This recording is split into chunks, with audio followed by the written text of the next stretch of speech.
Revenons à ce dont on parlait tout à l'heure.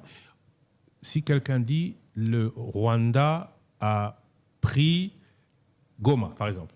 Si vous dites ça, après c'est communiqué, votre média est fermé.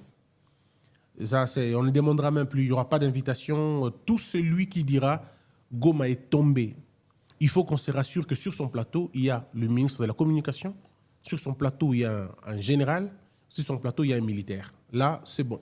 Mais si c'est de lui-même, de son propre chef, après ses enquêtes, ses investigations, comme on le dit souvent, je suis journaliste, je fais des investigations, si vous le faites, que ce soit la presse internationale ou la presse nationale, votre signal est fermé et coupé immédiatement. C'est sans relâche.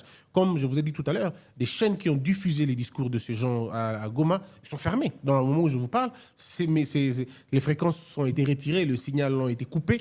Et pendant 90 jours. Ou oui, définitivement? Non, pas définitivement, mais ça prendra beaucoup de temps. Ça va être 80 jours, mais on va renouveler encore jusqu'à la fin. Comme Al Jazeera ne passera plus. C'est fini pour Al Jazeera. C'est fini. Comme France 24 est sous notre avertissement, j'ai averti à France 24. J'ai dit, si vous continuez dans votre logique de vouloir désinformer, je couperai le signal.